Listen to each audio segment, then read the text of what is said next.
Aloha and welcome to Inspired Money. Thank you for joining me today.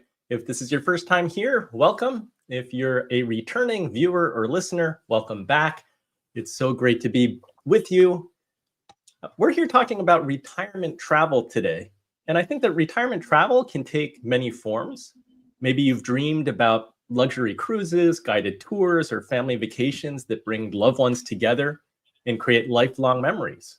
Or perhaps you're intrigued by a more unconventional path, selling your home, downsizing your belongings, and embracing full-time nomadic living. What if retirement wasn't about staying put, but about expanding your world?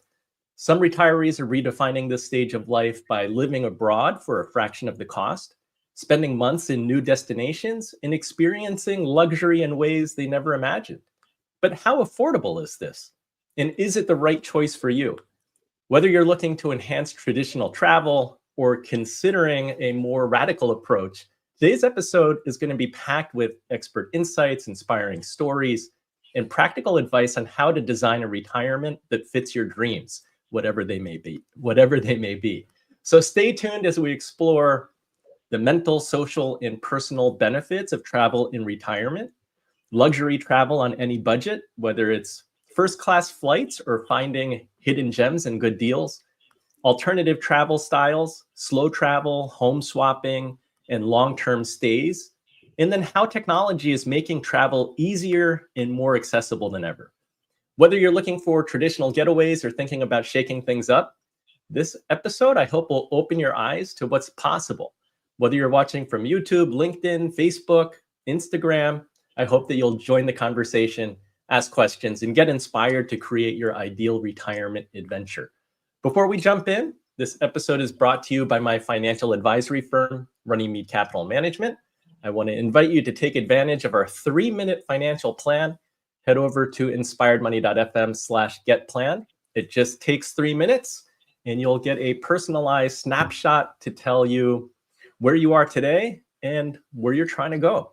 Just like with travel, especially international travel, a little planning can go a long way, and your finances are no different.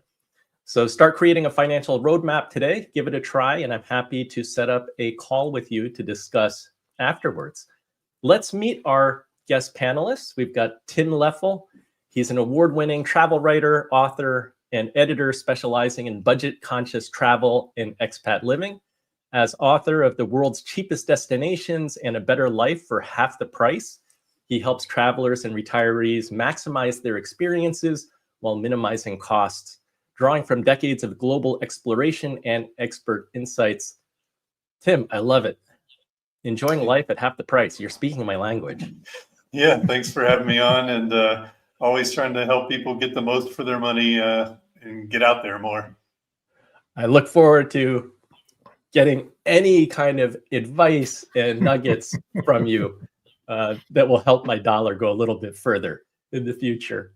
We have Doug Nordman. He's a retired U.S. Navy submariner who achieved financial independence at age 41 and now helps military families navigate early retirement. He's the author of The Military Guide to Financial Independence and Retirement, and he shares practical strategies for building wealth, smart investing, and designing a fulfilling post-military life. Doug, so good to finally have you on Inspired Money. Thanks, Andy. It's good to talk about travel. This is a lifestyle I think everybody can decide is going to work for them one way or the other. Yeah, and I mentioned before we went live that I'm going to be living vicariously through all of you because I'm sitting here in the cold, looking out my window at snow and ice, and you guys can wear a t-shirt, short sleeve shorts, and enjoy and sunscreen. Much milder weather and sunscreen. Yes, please be safe and wear your sunscreen. Rounding out our panel today, we have Phil and Jeanne Titus. They're retired educators turned full-time travelers, embracing a nomadic lifestyle since 2023. With 3 of their 4 children living abroad, they have explored destinations across Europe, Asia, Australia, and the Americas, all while living comfortably on their 2-teacher pensions. So they are making their dollars stretch. Phil and Jeanne, welcome. Thank you. Thank you. Good to be here. Well, I'm so excited because we've got a travel writer, an early retiree, and then nomadic practitioners. So many stories that I look forward to gleaning from all of you. Let's go straight into segment one. Retirement presents the perfect opportunity to embrace new experiences, and travel plays a crucial role in keeping the mind sharp, fostering social connections, and encouraging personal development. Engaging in unfamiliar environments stimulates cognitive function, requiring navigating new locations, learning about diverse cultures, and adapting to different situations. Studies suggest that these mental challenges can promote neuroplasticity, potentially delaying cognitive decline. Beyond brain health, travel serves as a bridge to social engagement. Whether joining group excursions, meeting locals, or reconnecting with distant friends and family, these interactions help reduce isolation and enhance emotional well-being. Personal growth also flourishes through travel. Stepping outside familiar routines builds resilience, adaptability, and a broader outlook on life. Retirement isn't about slowing down. It's about expanding possibilities. By seeking new destinations and experiences, retirees can cultivate a deeper sense of fulfillment and a renewed zest for life.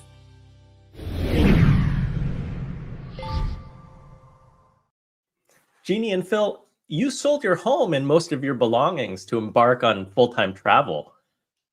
Did you know that you wanted to do this for a long time? Not really. It kind of all started during COVID when we were camping in Wisconsin. And I was in this little bookstore and I saw this book written by a couple, and I seriously forget the name of the book. But it was about this couple that had sold everything and decided to travel. And I was already retired, but my husband had a few more years left to work. And I said, "Hey, what do you think about this?" And he just was sort of stunned. We'd always loved to travel, but we hadn't really ever talked about selling everything and getting on the road. And we had never heard of anybody that did it. But this book sort of sparked an idea and we never could really let go of it.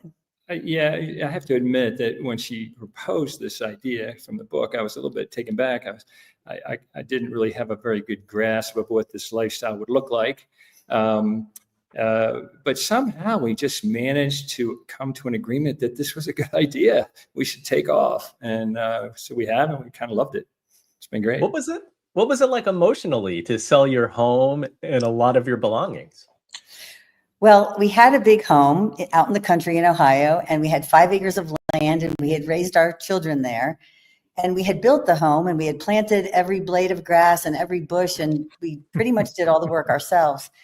And I was just kind of done with it. You know, our kids had all moved out. We had no helpers anymore. It was a lot of work, and I was kind of ready to go. But Phil had a little different reaction to it. Yeah, I wasn't really ready to sell the house. It was very difficult because we'd been there 33 years. Well, 27 years in the house, 33 in Ohio. And so I had to kind of mourn the house for about a month. Honestly, we were in Airbnb about a month before I retired. And so I had a month, and it took me a while to let go of that house. I have to admit, there were so many memories there. But, you know, once you get on the road and you kind of close that chapter of your life, and then you kind of move on, you're like, you know what, that was the right thing to do for us, as it turned out. And you're enjoying the adventure. Yeah. Every day. Every day's new. Every day's new. Great. We feel very blessed that we can do this. Yeah, that's a big change. Tim, your books focus on making travel more accessible. From your experience, what does travel, how does travel enhance people's lives and retirees' lives, even on a budget? Well, I'm glad you brought up those points in the video to intro this, because I think we kind of know this inherently, but science has proven it too, that, you know, your brain synapses fire differently, and you can even like put off some of the mental effects of aging if your brain's being stimulated regularly. And yeah, you can do crossword puzzles and, you know, play games with your friends, and that will help. But if you're out traveling around the world in different cultures, especially, then you're being super stimulated. And I really think it helps your brain work in completely different ways. And it just makes you better at problem solving and being creative. And, you know, problems crop up on the road that you have to deal with, but that's a good thing. You know, you find your way around them, and that makes your brain work a little harder. And you get out of a routine. But I think it's educationally good for you as well. I mean, I've heard so many people say this, it's almost a cliche that they learned more when they started traveling than they did in college, especially when it comes to geography or politics or economics or any of those things that are so boring when you're reading them in a book. But, the history comes alive when you're there. So, I think it's a net plus for most people. And I know it's hard to break out of your community and your routine and what you're used to, but I think for most people, it's a net positive if they can just get some stimulation and a change of scenery now and then. Well, you can do a crossword puzzle in a foreign language. That's like exponential growth. Yeah. I know that you taught English in Korea and other places when you were younger. So have you just embraced this idea of travel from a very early age? Well, the first trip was backpacking around the world with my then girlfriend, now wife. And for that, we were just, taking off and exploring. But eventually we knew the money was going to run out. So we got this job teaching English in Istanbul in Turkey. And that was the first time we did it. And then on another trip, we taught for a year in Korea. And when we did that, I think both of us really appreciated that idea of being in a culture and seeing how people live and talking to them on a deeper level, as opposed to just coming through as a 1-week tourist and seeing it at a surface level. So as we got older, we wanted to do that with our daughter somehow, some way. And that's when we first started coming down to Mexico for a while, the first time just for a year. And then we ended up coming back on longer stints. And then we moved here for good, my wife and I, in 2018. And it just is a whole different experience when you live somewhere. And it's not always easy to make the adjustments, but I think it's a whole lot different than just going to Cancun for a week, for instance. I bet I'm sure you guys know the best places to eat and like the secret places to go. Doug, as someone who retired very early, how did travel shape into your post-retirement plan? Well, we joke about join the Navy and see the world. And unfortunately, I chose to do that through a periscope. And now in retirement, we can go back and do all those things that we saw during Liberty Ports. Only this time we have unlimited liberty and a lot more money than we did the first time we went. And when we retired from active duty, we still enjoy going and seeing new places and doing new things. And so to us, it's doing it at our own pace. I always resented having to go somewhere and live life that I wanted to live in 1 or 2 weeks at a time and try to race everywhere and see everything. And now, in that segment that you started this part of the podcast with, I saw an awful lot of gray hair, and we joke about travel while you still can, but we also travel at our pace. So going on slow travel for a month at a minimum, 6-8 weeks, preferably, maybe even 90 days. You get a much better look at where you're living. You learn to live local. You learn to find out what the neighborhoods are like and where the best places are. Our biggest challenge these days is revisiting places we've been before to see them again and explore them some more, or go find a new place. And we still haven't solved that problem. Do you see parallels between adapting to military life and adapting to new cultures while traveling? Oh, sure. Absolutely. In the military, you got quite accustomed to changing your location every 2 to 3 years. And in some specialties in the military, you're doing it every year or two. And so when we would leave home, we knew that we were going to be traveling for quite a while. And we can live very lean if necessary. I know how to travel with a 40-liter backpack for an unlimited amount of time. And doing that in the military, you felt like you were living a pretty frugal life. But now that you're doing it as a retiree, it's an adventure, it's exploration, and it's a lot more interesting. Phil and Jeanne, can you share a moment when you feel that travel really changed your perspective on life? Yeah, I would say this. One of the things that's really changed me, and I think it's because we have more time. We travel, and we usually stay a place a month at a time. I was always the sort of individual that was kind of hesitant to say yes. Somebody would ask me to do something. I would be like, I don't know if I really got the time to do this. In this new sort of travel life, yes is the operative word. If you bump into somebody and they say, hey, we're kind of hitting it off. You're coming to Australia. Why don't you come stay with us for a couple of days? total stranger. You met them, you've talked to them for like, 2 hours maybe, and next thing you know, you're at their house visiting them, right? And yes is the operative word, and it's really changed me. I will say yes. I'm on this show, saying yes to this show. I've never been on a show like this. I hear somebody says, "You want to go on here?" I'm like, "Yeah, sure, let's do it." Right on. I love that approach to life, or a newfound experimentation in life. How about you, Tim? It's funny. I still look back on one encounter I had from that very first backpacking trip, because I think as Americans, we tend to see the world through our own lens and think the rest of the world's like that. And of course, it's not. And I was talking to this young man in Indonesia, and he worked on this island where we were at for 6 months at a time. And I said, "Oh, what do you do the rest of the time?" And he goes, "Oh, I go back home to where my family lives in the countryside." I said, "Well, what do you do for a job there?" He goes, "No, I don't work when I'm there. Like, I only work when I'm here for these 6 months." I was like, "Well, why don't you work when you're there too?" And he's like, "I don't know why. Like, I'm making enough money to get by and help my family out, and we're eating okay, and that's enough." And I thought, like, that is such a foreign concept to any American, that you would just on purpose only work for 6 months of the year. But he was happy, and he was having a good time, and why should I question that? And it's and I sort of ran into different versions of that many other times as I traveled around the world, and I gradually came to the realization that maybe we're a little too workaholic in the U.S., and it's not treating us well. That's an excellent point. How about you, Doug?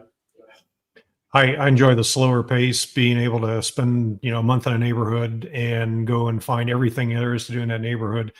We've traveled with other people who have read that book, 1,000 Places to See Before You Die, and they ended up racing around the entire region, finding all those places in the book, and catching the place, making a picture, taking a selfie, and then running to the next place, and they'd be gone all day driving around the countryside trying to see these places.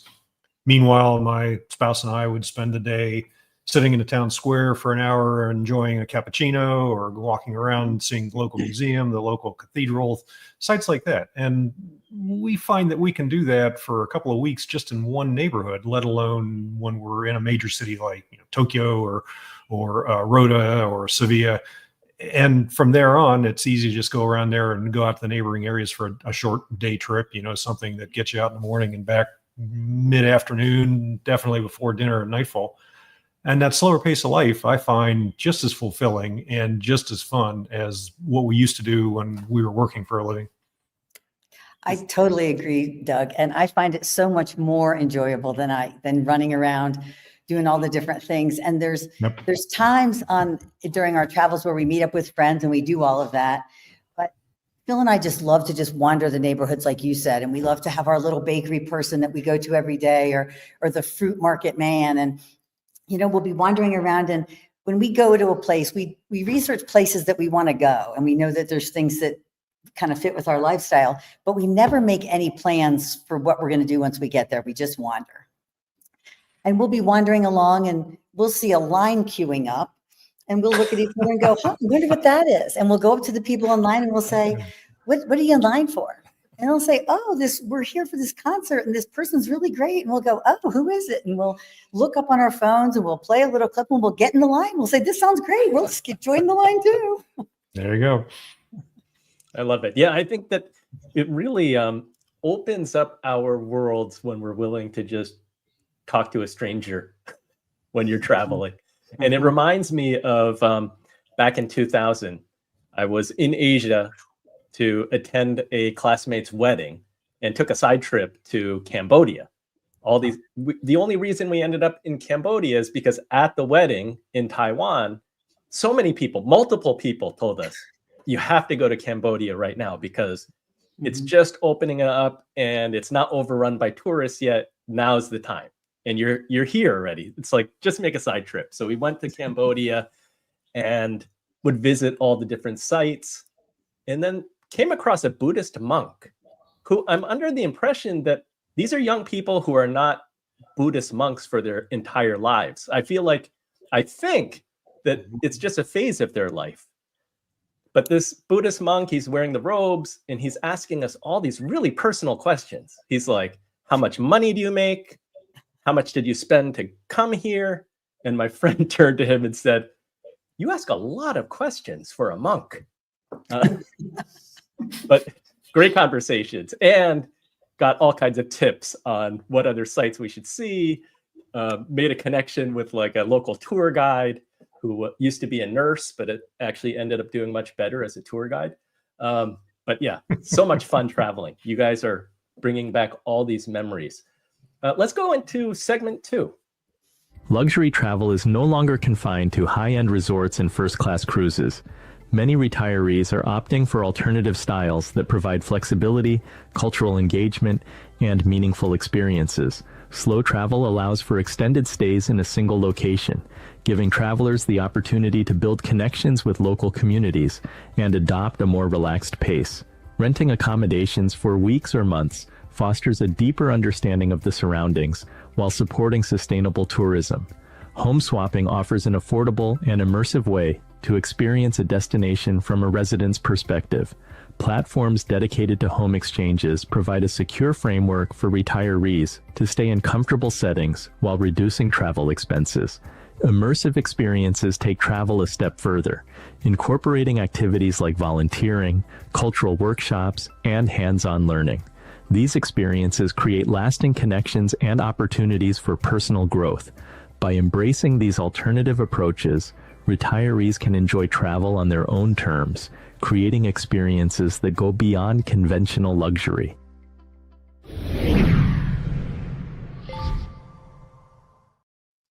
Tim, I've heard you talk about currency as like a motivating factor or an important thing to pay attention to.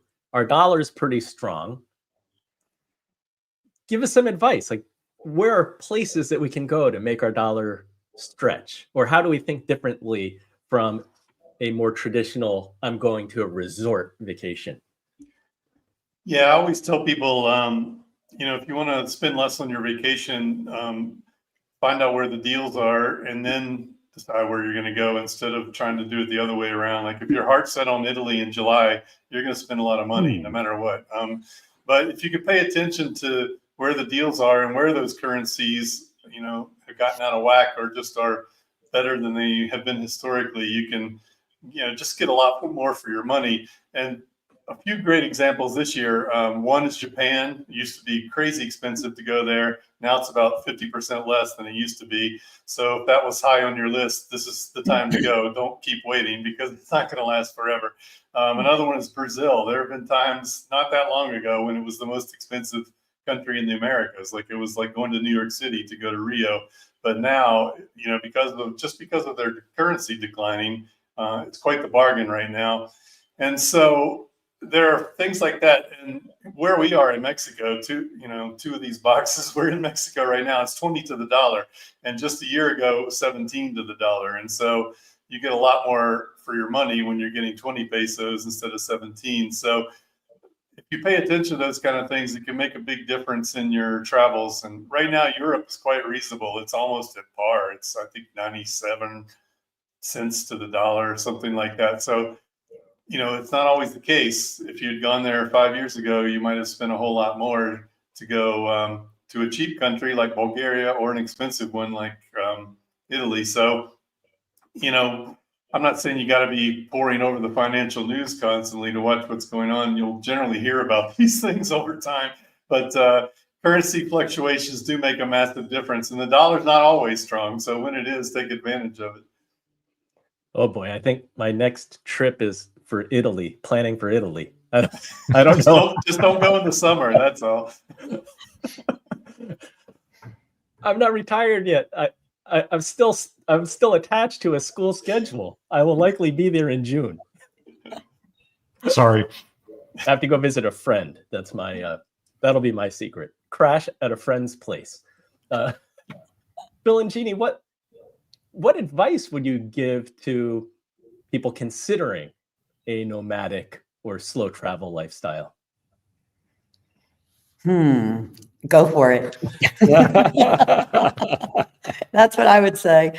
I mean, you can sit around and think and think and think and plan and plan and plan, but we're not getting any younger, and we just kind of decided now's the time. So we do things as cheaply as, well, we have set a budget for ourselves and we stay within our budget. The longer we stay someplace, the more inexpensive it is.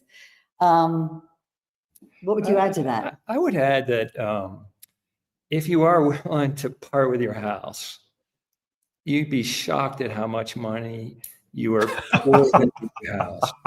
Between fertilizer, between plants, decorating your house, the minute you get rid of your house, all of a sudden you have, I keep a car in the States, but we don't rent cars typically. We stay in places where we're walking, 5-6 miles a day because we want to. We're taking public transportation. Yeah, there's so many hidden costs to a house. Yeah, I tell people all the time, if you add what you spent on your mortgage, your property taxes, and your car, that's enough to live on almost anywhere in the world. Yeah. And we had a paid for house for many years, and we're still living. Our monthly budget is still less traveling the world than living in Bowling Green, Ohio in a paid for house. Right. It's crazy. Yeah. Phil, you said that you were a little torn selling the house, but then when you actually sold the house, was it liberating? Well, not at first. There's a funny part of this story is that I was refusing to leave the house. This is a funny thing. So I stayed there to the last second before the people moved in. All the stuff was gone. The only thing was left in the bedroom was a mattress, and I stayed there. That's how hard it was for me to leave, right? So He stayed there for a week before the people moved in. So I'm still there. But then the crazy thing was, as I said, it took me about a month. And then once we got on the road, this life is so exciting, right? Everything is new every day. We don't know who we're going to meet. We don't know what new ideas are going to be confronted by. We just know that every day is new. And in my old life, as much as I enjoyed it, things got a bit routine. Doug, a lot of people, I think, tend to stick to familiar destinations. What would you say to encourage people to step beyond a typical luxury vacation experience? Well, it's the phenomenon we call it living like a 2-week millionaire. You're in a resort, you're paying a tremendous amount of money that you would not be able to sustainably spend anywhere else in the world for 6 months, let alone for 2 weeks. You're eating the resort's food, it's marked up, you're doing the resort's activities, you've got all the money and everything designed around you to keep you at the resort. That works out great if you're going to a water park with 3 or 4 kids in your family, but when you're able to do this as empty nesters or with older kids, you want to get out and explore. And that's the best part of being able to do this for longer terms and a more sustainable manner. For us, the 2 biggest expenses of slow travel are the airfare. So the less you fly, get there in an airplane once, stay there for 6 weeks or a couple of months and travel around locally, and lodging. If you're staying somewhere for a month instead of for a week, as everybody's already mentioned, the cost per day really drops off after the first month, the second month. If you can negotiate a rent for 3 or 4 months in one place, you're going to spend a lot less, maybe even less total than you would to spend for a resort trip for 2 weeks. So we, again, find that going somewhere, negotiating longer stays, getting to know the area better works very well. As to where you want to go, the information is out there on the internet. And I would say, go look at a website like The Earth Awaits. It's tied into a bunch of databases of places where you can explore all the facets of living in that area. Not that you're going to go relocate there for 5 years, but just to figure out what's important to you. Do you want to travel in a foreign language? Do you want to travel somewhere in the United States and see all the national parks? Where do you want to go? What do you want to do? And doing that research to figure out where you want to go will help you figure out if you want to go there and what you want to do. So the best resource you have right now is having bandwidth at home on the internet to do the research. And little by little, you'll find yourself taking those steps and getting out there. Again, military families, they've been all over America and many of them have been all over the world. They've also been accustomed to living a very frugal lifestyle, maybe even slopping over into deprivation when you're deployed or when you've had difficulties. Once you are out of the military, whether you're retired or a veteran, you've got that lifestyle you used to know where you knew what your baseline was. And after that, everything is just exploring the world at your pace, on your schedule, and with more money. Tim, you maintain several different websites. Can you share some of yours as resources? Yeah, it's funny. One of them I use a pen name for because it's a luxury site, and I don't normally write about luxury that much on my other sites, but that one's Luxury Latin America, and it's all about high-end travel in the Americas.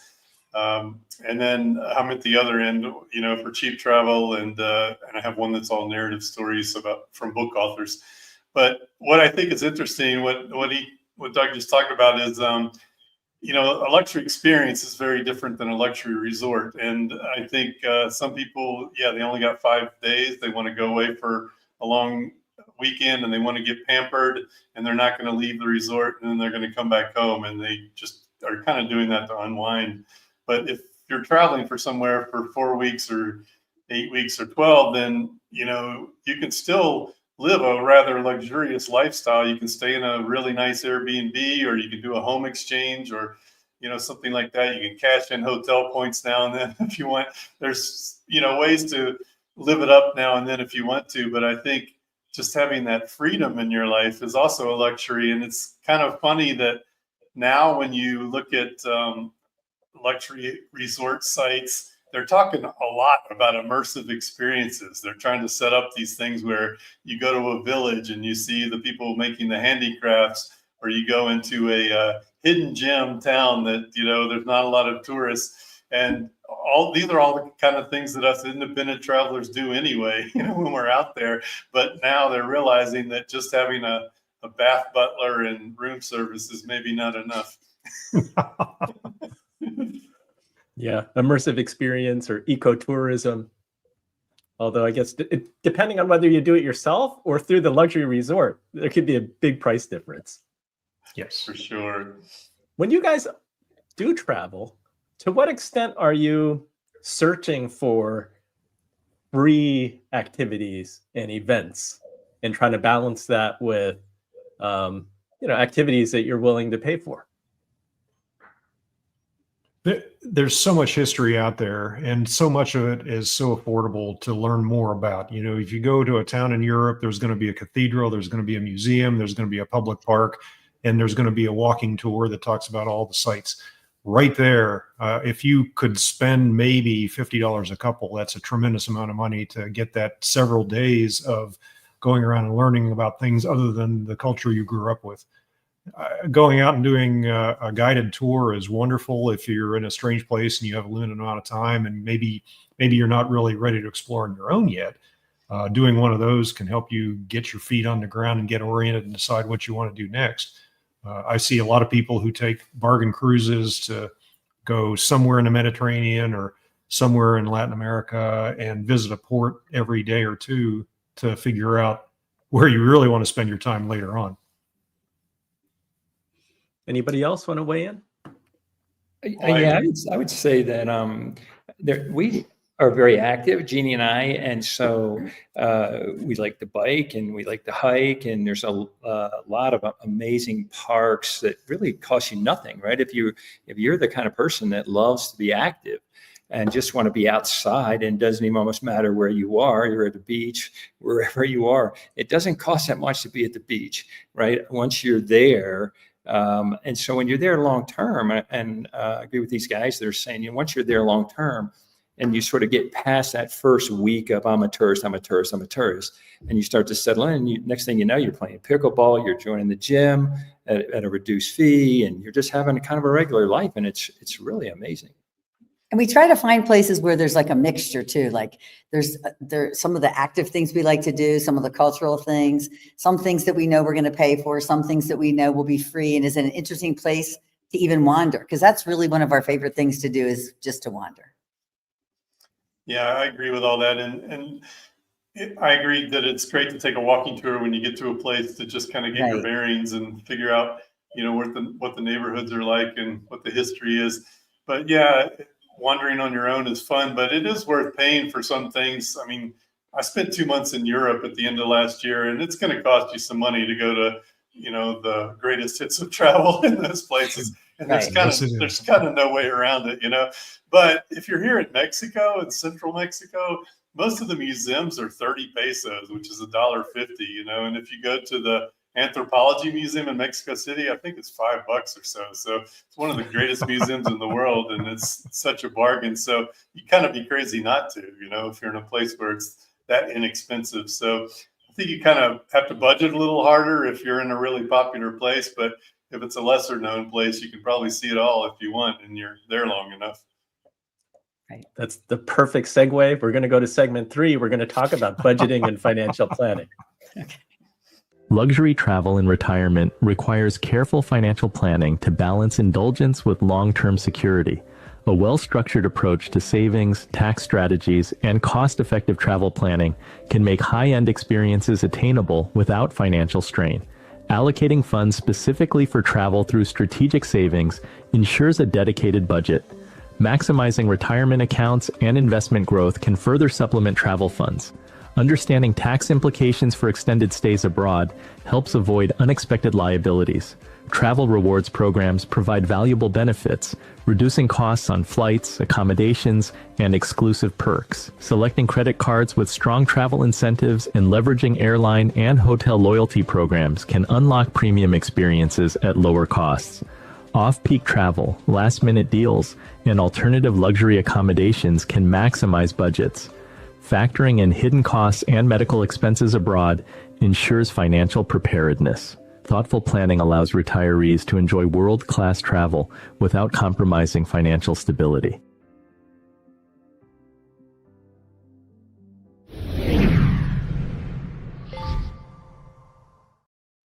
Doug, you're the financial independence guy. Any financial habits that people should develop to ensure that they can travel sustainably through retirement? If you've been frugal, if you've maintained a high savings rate, if you're in the military, you're going to be forced to be frugal and maybe even live a lifestyle of deprivation. So you know how to spend very little money. But once you reach financial independence, you're going to spend where you get the value, what your priorities are. So put the money in your budget for travel. And if you can't afford to go to Italy in July, which I completely agree nobody should do, then look around the world where else you could travel and what interests you and what the exchange rate is and what the costs are. Again, that stuff is all over the internet. It's relatively easy to get from social media or from other travelers who are there ahead of you. You can build a budget from that. You can set a goal on how much money you want to spend per day, and you can decide if you really want to splurge on lodging, or if you want to splurge on food, restaurant experiences, or if you just want to do the equivalent of walking around public transportation, generally entertaining yourself on your own budget without breaking the bank.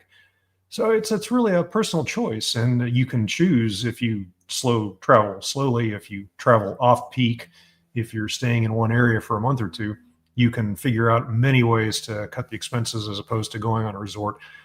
I think when we're working, we form an opinion of how much it costs to go on vacation. Of course, once you can do it on your terms and on your own schedule, then you have a much different budget and much lower expenses than you would expect. So it's very difficult during your working years to plan for all this travel that you're going on once you stop working. Again, got to do your research before you cut that tie to work, before you are free to travel and do whatever you want. I'd say that for most people, learning how to do slow travel on training wheels would be just roaming around the mainland, roaming around America, learning more about your hometown or a region of the country where you live. Once you figure out what's important to you, then you can take that overseas or to other continents. So you can start close to home and then expand. You'd be surprised what's in your backyard that you haven't paid attention to for the last 20 years because you're too busy working, right? Your kids have had field trips to more local activities probably in school than you have as a grown-up. Yeah, it's normal for us never to hit any of the tourist sites unless guests come to town. Exactly. Jeanne, you talked a little bit about budgeting. Since you and Phil are traveling full time on teachers' pensions, can you talk about what budgeting looks like for you guys? Sure. we just kind of set a random number that we decided that we were going to try to live within. And we balance it out by the places that we go. Like last July, we spent the month in London, and we had a beautiful little Airbnb about a 10-minute train ride outside of London. We spent more during the month of July because we were in London. And then we went to Montenegro. We chose another destination that was near our daughter who lives in Albania. And we spent way less in Montenegro and then slid down to Albania to visit her. So we just kind of balance we balance the places that we decide to go out. But we also are very dedicated to writing down every penny that we spend. We've done it on different apps, but we've kind of found that what works best for us is good old fashioned paper and pencil. And we have a notebook and we write down all the expenses of the day. And I write down a little ditty of what we did. And then Phil transfers it over into a spreadsheet. And we just kind of keep track that way and have frequent discussions about, how are we doing this month? Are we kind of on track? And yeah, I would just say that this was a big change for us. I think when we were both working and budgets weren't as tight as they are after you get retired, all of a sudden now you really have to track that money, because before you know it, as you're traveling in this kind of lifestyle that we're in, the next thing you know, you're way over budget and you have to, so you got to watch it. But it's not that hard. As long as you sort of monitor it, it's not that big a deal. We've been able to maintain our budget, and so we have sort of a budgetary number that's for all our. It includes travel and accommodations and our monthly living expenses. But then we have a little pot that we have. It's called fun money, and that's for these opportunities that surface to have a little bit of fun that aren't in the budget. That aren't in the budget. Do you look at your investments and income to give you a sense of how much you can spend annually? Well, we have a fixed retirement, state teachers retirement. Got it. Yeah. And so we have other things that are coming in investments that we just try not to touch, but we pretty much just live on what we have coming in every month as from our state teachers retirement. And I retired quite early, and so I took quite a hit on my teacher retirement. So it's doable. Yeah, we're doing amazing. And people from back home look at us and think, where did they get all the money? Did they get a big, inheritance or something? And it's hard to help people understand how inexpensively you can live when you choose the right places. And you just our life is so rich that we're not feeling like we need to go out and buy something beautiful to wear or something for our house because we're bored Yeah. I think that Tim speaks to that frequently, right, Tim?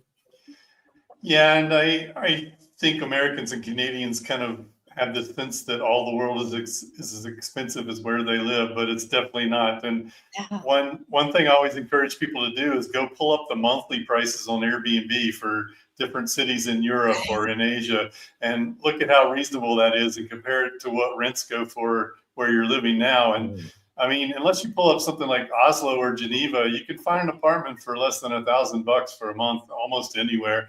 And if you want to splurge and spend, $1,500, then you're going to get something really nice. And of course, in cheaper countries, you're going to spend less than really expensive ones. But I would say most couples can get by, averaged out to like $3,000 a month for everything, for lodging, for food, for transportation and all that. And so it doesn't cost you a fortune, even if you want to stay permanently on the road as a nomad. And then if you add any other things into that, like staying with friends or doing a home exchange or, traveling less by plane, then it's going to come down even more. And so, I mean, destination matters. There are countries, like Montenegro and Albania that are quite a bit less than other parts in Europe. But even in the so-called expensive countries, it's still quite reasonable to rent a place for a month or two and eat for a reasonable price. And, groceries in the US are no bargain. So you can often find better deals abroad. Great advice. Doug, you wanted to say something? All I will say, and you know this from your financial advisor's career, is that retirees, people who have enough money to live the lifestyle they want, are chronically underspending out of a sense of limits, of insecurity perhaps, but feeling that there's a scarcity mentality that keeps them from spending what they actually have available to them and the potential that they could spend. And if you've got a retirement in your 40s or 50s, maybe you're going to be a little more conservative. But if you're in your late 50s, early 60s, and you've pretty much figured out your spending and your finances, travel while you still can. If you don't treat yourself to travel in these experiences and live a little bit a life of luxury, well, your kids are going to take your inheritance and do that for you. So you might as well do it with the money that you have now while you can. Yeah. I'll qualify your statement by saying all the rational people. Rational, it's hard. There is an emotional aspect to this. And if you have a scarcity mentality, that will overrule all the math and logic in the world. The challenge, once you do some traveling like this, is that you realize how abundant life is, and you make that mindset shift to abundance, and you don't stress over the money you're spending, or you spend on your priorities and realize that everything else is falling into place. And I wanted to, I brought up that $3,000 figure. Say it's $3,500. That's pretty much equivalent to 2 Social Security checks. It's not a lot of money. A lot of people are already getting that when they retire if they were both working full time. So they're not even having to touch their retirement savings. That's great advice. So, I mean, the traveling can actually work out better because you can go to places where the dollar goes further and you're still enjoying great food, wine, sights, and you're banking the difference because you're likely to have spent a lot more at home.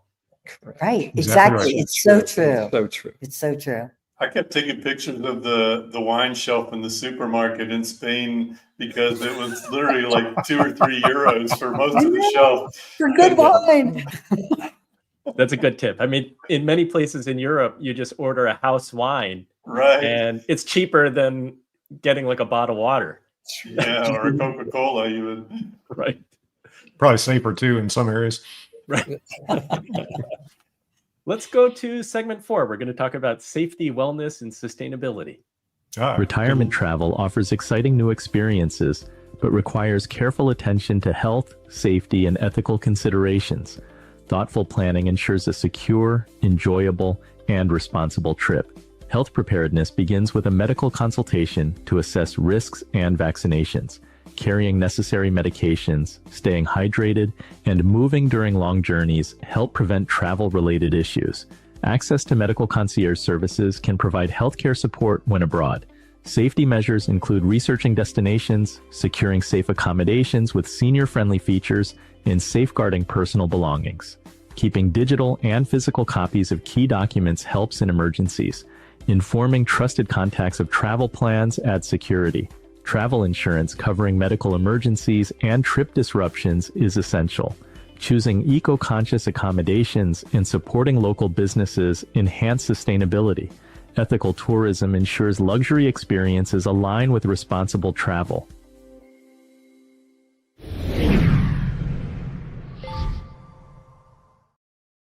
Phil and Jeanne, did you have to think about and prepare for potential health concerns while living a full-time travel lifestyle? Well, that's a really interesting question for us because 10 years ago, I had a major heart attack, and I've had a lot of stents put in different times, and I travel with, I'm on a lot of medications. And so that was kind of a big deal for us, but we kind of decided that we just weren't going to let it stop us, that we wanted to live our lives and experience everything we could experience. And so I travel with a backpack full of medicine. I pretty much get all my meds a year in advance through GoodRx at home. And I bring my medicines with me and just trust that if there's some kind of a problem, there's good medical care pretty much all over the world. It is kind of surprising how good the medical care is in different parts of the world. We've been in Thailand and, had some care there. And where were we when you had your Albania. Albania, I bumped my head and got a head right, injury, and we went to a right. hospital in Albania. I had to get some new eye drops in Mexico, actually. And I mean, it just works. And it's so affordable. And it's so affordable. Yeah. Well, that's the crazy thing, right? Because I have a friend who was doing business travel in Japan, and I think he had a stomach issue where he had severe stomach pains and had to go to the doctor. And he went to the hospital. They took care of him. I think he stayed there overnight. And then the next day they told him, you have to go talk to the billing people. And they were so apologetic. They're like, please sit down. We have to review this with you. And he's getting really nervous. He's like, how much is this going to be? And when they finally told him a number, he was like, that's it? He's like, it's a fraction of what it would have cost me at home. If I get sick, I'm going to get sick in Japan next time. I had a CAT scan, an EKG, blood work, That's crazy. met with a neurologist in Albania, and it cost $198. Wow. And they were also apologetic. Like, that just seemed like so much. Yeah, medical tourism is a real thing. It is. It is. Doug, when you do you use travel insurance? Do you choose travel insurance as a long-term traveler? We started early on, and by early on, I mean 20 years ago, we would insure like the plane fare or insure medical evacuation. Our wealth has grown over the last couple of decades, and today we self-insure for that. But again, it's a very personal choice, and travel insurance, evacuation insurance, the medical part, if you have to be, flown home with a broken leg, that kind of stuff is relatively cheap because we worry about it, but it's actually fairly rare. And even if you do get injured overseas in another country, it's shocking how affordable healthcare is, even as a private pay cash patient, to get that kind of treatment right on the spot. We actually have a medical tourism plan when we go overseas. For example, Bangkok, Bumrungrad Hospital, we're there for the full physical exam, and it takes all day, and it's only a few $100s, depending on how much into detail you want to go. And everywhere we go in the world, one of our favorite activities is this is going to sound kind of weird, but go to the dentist. Yeah. And it's very interesting to learn how dental care works overseas, Europe, Asia, wherever you are, and how inexpensive it is, of course, but also learning about different options. And they'll look at your teeth or your dental health and make recommendations that you might not have even thought about in America. And so it's very interesting to learn a little bit about the culture just from going to the dentist's office. And in Japan, I found out that I needed a new set of reading glasses.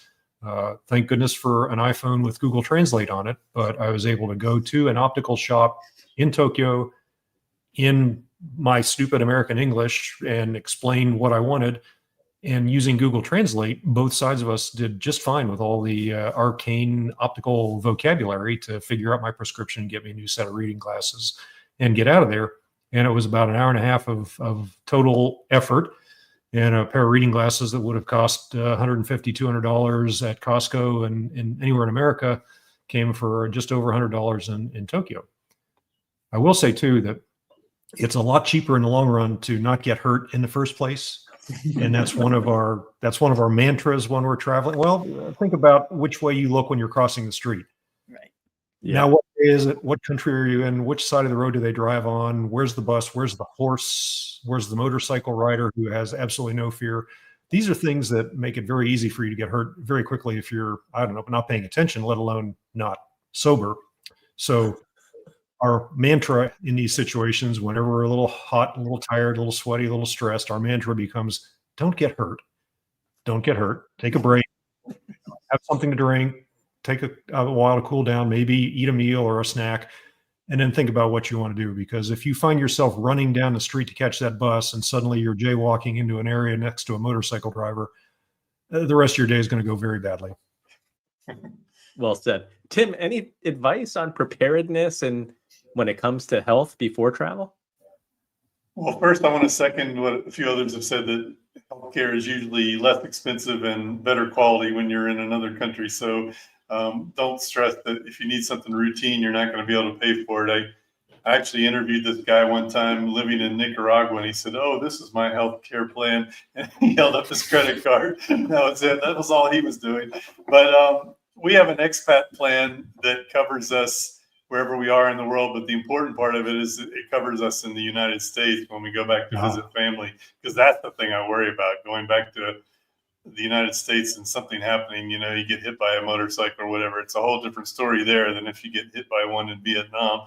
So we have that. And then we also have an annual travel insurance policy that's quite cheap.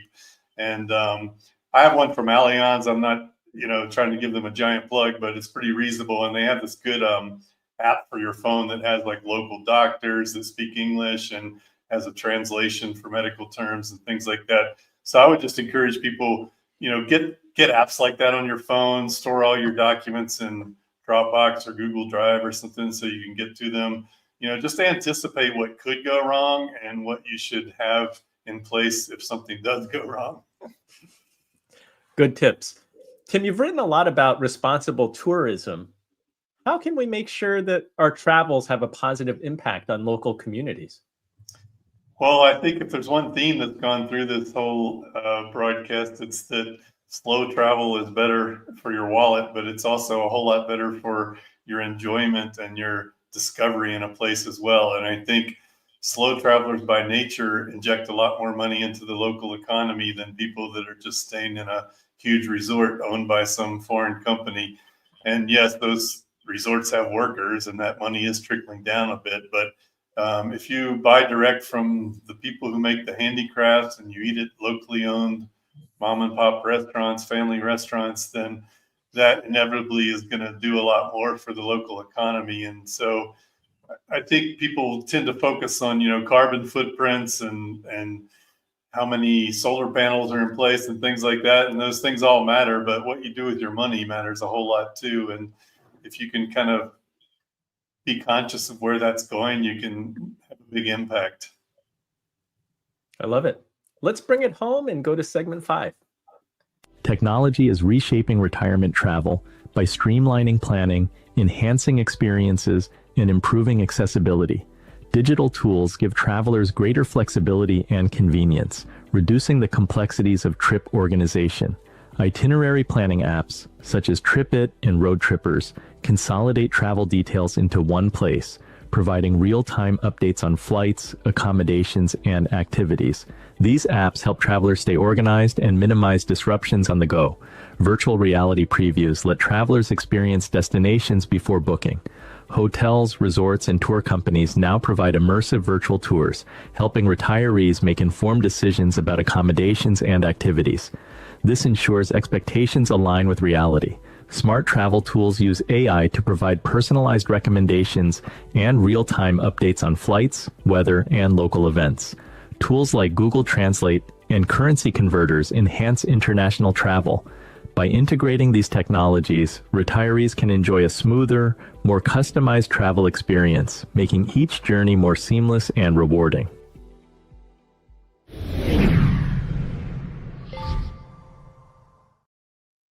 Tim, do you have any must-have tech tools that really make travel easier and more efficient?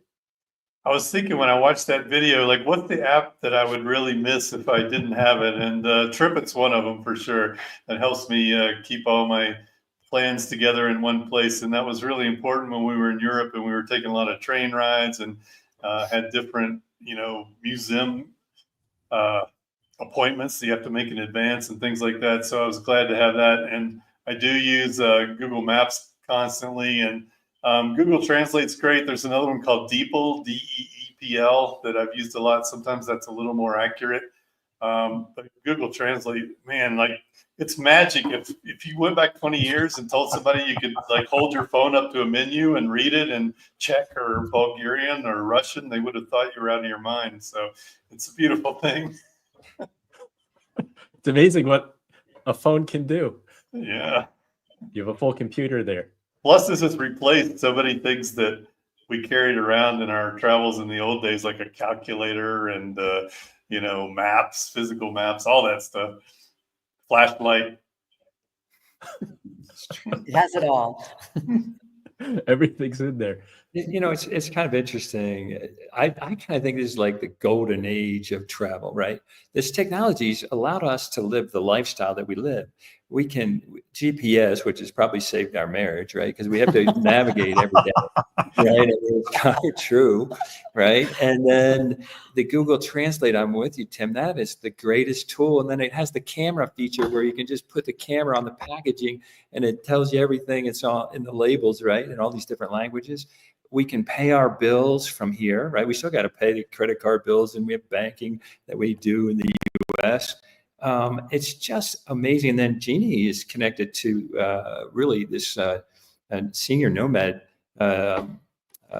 website, which has really bolstered our social lives. We can go anywhere in the world and meet people, right? It's really amazing. Yeah, I was going to ask you that because since you're nomads and traveling, it seems like the sacrifice is having the friends that you'd have in your town in Ohio. But you're saying that the technology helps. The technology helps you to connect with new people wherever you go. It does. But even just like walking in and out of restaurants, like we've met people that will be lifelong friends because we literally bumped into them as they were walking out of a restaurant and we were walking in. And then we just struck up a conversation and decided, oh, let's go have drinks and dinner. And now like we're in touch all the time and we're friends. And so it really is completely amazing how fulfilling it is to just meet so many people of different walks of life and different ages. We've kind of found San Miguel is an older kind of community, but we thought that before we came here, most of the people that we met and connected with were like in their 40s, which was kind of funny.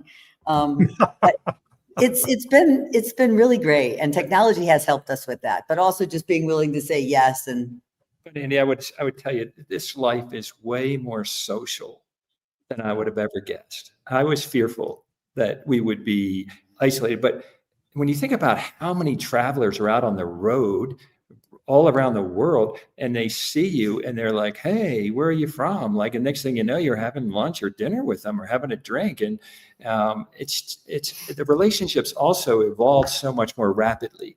Like, you go from, hi, what's your name, to telling them everything about, you're sharing stuff about your life story, right? And it's just great. It really is.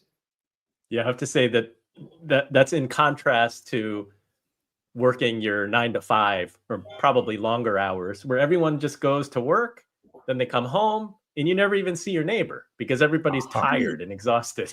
Right. So when you're on the road, you know, people have lots of time on their hands and they can say yes. Like, if somebody says, hey, you want to go grab a coffee? I mean, you usually have no reason to say no. Whereas in your working life, you always had somewhere to be, somewhere to go, something to do. Right. It's so true. It's so true. Doug, how about technology in your travels? Well, I would say that if you can make one friend in your hometown in a small town, then you can go travel the world on your own schedule and make friends everywhere you go. It's the same process, the same sharing, the same communication. And in fact, when we're traveling, we actually hesitate to talk about where we're going next, because if I say, well, we're going to be in Kyoto next week for these dates, suddenly I'll have 6 people wanting to get together for a cup of coffee or a bike ride. So you got to manage your publicity. Be careful when you might want to date a down day, when you might want to just have the time to yourself for a retreat or just to be more private. So that's one big change. And of course, we've already talked about Google Translate. I would not be able to survive in many of these places overseas with my 10 words of Japanese, my 10 words of Spanish, and my expressive American vocabulary. However, Google Translate lets you figure these things out on your own with the camera or just reading and listening to the discussions around you. And in fact, it even works while you're in a movie theater or in an area where there's a broadcast. You know, you're listening to audio and a narration, and you just have your phone out, and your phone will translate for you on the fly. Our marriage has also been saved multiple times with Google Maps. I would say that if you are in Shibuya in Tokyo, or if you are in a major metropolitan transit station anywhere in Japan, you cannot survive on the signage there alone. And you have to have a phone with you that will read kanji or that will just give you an itinerary. And I could go on and on and on and on about how we fearlessly went into the Tokyo subway, metro, train, and bus systems because we were able to plan our itinerary just sitting there on our phones, and we knew, oh, the number 94 bus is going to be at this location in 3.5 minutes. And by gosh, sometimes it was there in 2.5 minutes, and they had to wait a minute till they got back on schedule.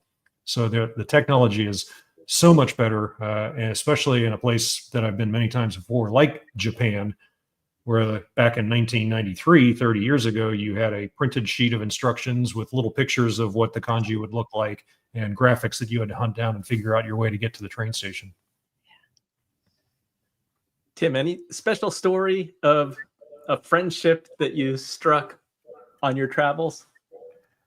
Well, no, but I just wanted to emphasize how useful Facebook is, because we used to meet people when we were backpacking around the world, and we would have to make very specific plans. And we did meet this Dutch couple in Malaysia. We spent a week on an island with them, and we did end up going to stay with them in Amsterdam, and it was fantastic. You know, we got to see a lot of places with them because they had a car. They took us out to a few different areas. And it was a grand time, but it took letters, like physical letters back and forth to work all that out. And ours had to be delivered to Post Restante or an Amex office or something like that. But now it's so easy to keep in touch with people you've met through Facebook or, you know, LinkedIn or whatever you want to use. But there's tools out there so you don't forget who people are, and you can still keep in touch with them very easily. And obviously it can work by email or WhatsApp or whatever. But I think now you can form these friendships that don't just go up in a puff of smoke 2 weeks later, which is kind of nice. That is nice. And you brought us back to the technology. So thank you for bringing that back. Phil and Jeanne, any favorite travel story, just as a wrap up? Sure, go ahead. Which one? Well, I think when Vinny and Jane was a fun story. One of our favorite things, our favorite travel stories pretty much always include people.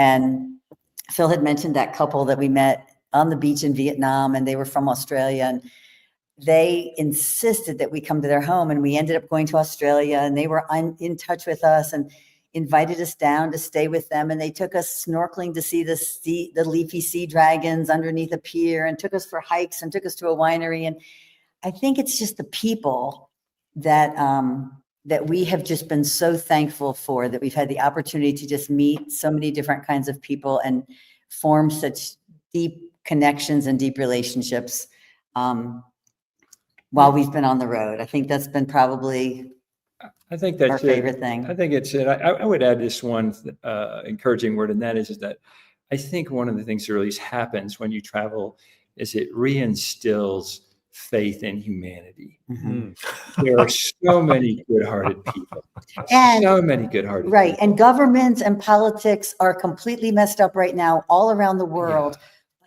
People are good. Yeah. People are good. And we have to keep reminding ourselves that. We got, as a bumbler or traveler, you're a bumbler, right? You can try to pretend you're not a bumbler, but you just are a bumbler. You don't know your way around. You don't know anything. You don't know where to find groceries. People are so helpful. And they offered to give us rides when it was pouring down rain. I mean, it's just amazing how kind-hearted so many people are. Mm-hmm. How about you, Doug? Favorite travel memory? All our travel memories involved going somewhere and meeting people or having experiences that we wouldn't have had anywhere else. Every place I go, I try to find somewhere to do something on the water. And if you're a place like Rota, Spain, on the coast, you can go down to Cadiz and find a surf break there. If you're in Santa Barbara, California, you can't swing a dead cat there without finding a surfer. But even in a place where you wouldn't expect to find surf, like Bangkok, you can find a flow rider franchise where you can go there and find out that you're hanging out with surfers. And we don't speak Thai, they don't speak English, but it doesn't matter. There's this whole dude surfer vocabulary that you can do with gestures and show each other what you're doing on the flow rider franchise. And that to me has been an experience I can take around the world with me. Wherever there's a surf break, I can find something to paddle out on. And it's also shown me that I have to appreciate Hawaii no Kauai. I have not found any surf spot in the globe yet. I'll keep searching, where I have as much fun on the surf as I do in Hawaii. Hawaii no Kauai. Hawaii is the best. Absolutely. Yes. Well, I want to thank everybody for joining us for this discussion. Thank you, Inspired Moneymakers. I think this has been a great time. Yeah. One of the big takeaways for me, I mean, we talked about in retirement how important it is to be expanding one's mind, to be trying new things, to be going to new places, to experience different cultures. And I loved hearing one of the themes that ran throughout is the social aspect, connecting with new people, meeting new people. And when you read about Blue Zone and longevity, that social aspect is so important. It's good for us to have social interaction with people. And it reminds me, all this travel talk takes me back to many years ago. My family and I went to the Dominican Republic. My mom was there. My brother was there. My wife was there. This was before my wife and I had kids. My brother is a big baseball fan, a Mets fan, unfortunately for him, because it's been a tough go since 1986. But my brother says to us, we have to go to a baseball game in the Dominican Republic. Like, you just see like kids playing baseball with like a piece of paper wrapped up in duct tape, and they've got a baseball game going. So we found a local baseball game to go to, and it was great. We talked about food being inexpensive at other places. I'm here in New Jersey. I either go to see the New York Yankees or New York Mets, and a hamburger's $20. In the Dominican Republic, at this like minor league game, you get enchiladas for like $1, or I think multiple enchiladas for $1. And we don't even know the teams. I just remember one of the teams was the Gigantes. So we're rooting for the Gigantes. We just picked a side and we're cheering. You look around, there were no other Chinese in this stadium. All the people are looking at us like, who are these guys? Where'd they come from? But by the time the game was over, we had made friends with all the people around us because we're rooting for the home team. And a young guy even caught a foul ball and brought it over and gave it to my wife. So we still have that as a souvenir. And those are the connections that you make, right? In your travels. So one step for the Inspired Money Maker to do this week, just take one small step toward your dream retirement travel experience. Maybe that means pricing out a trip that you've been putting off. Right. Maybe it's researching travel reward programs, exploring a long-term stay somewhere in a country that you've always wanted to visit. And because of our nomads on the panel today, it could start with decluttering and rethinking what stuff do you really need to be happy. So start today. Retirement is not about waiting. It's about designing a life you love. And a big thank you to our amazing panelists. Be sure to follow them. You can find out more from Tim Leffel, his books, The World's Cheapest Destinations and a Better Life for Half the Price. You can find him at timleffel.com. He has many websites. Tim, any other ones you want to share? That's fine. That one links out to everything. All right, that's good. timleffel.com. We've got Doug Nordman, author of The Military Guide to Financial Independence and Retirement. I think he goes by Nords. You can find him at militaryfinancialindependence.com. Doug, anywhere else you want to send people? No, that's all it takes. I'm all over the internet. Just Google those terms. And Phil and Jeanne Titus, retired educators turned full-time travelers. Is there an app where the people can find you, Phil and Jeanne? Senior Nomads, right? I'm on Facebook, but that's about all. Senior Nomads. You can find us on the road. Yeah, look for them on the road. And a shout out to Debbie and Michael Campbell at Senior Nomads for connecting us. Much appreciated.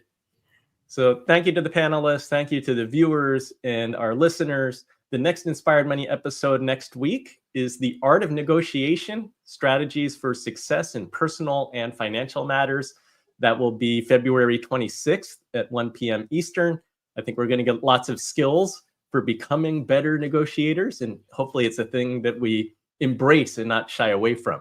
So I hope that you'll join us. Until next time, do something that scares you, because that's where the magic happens. Thanks, everyone.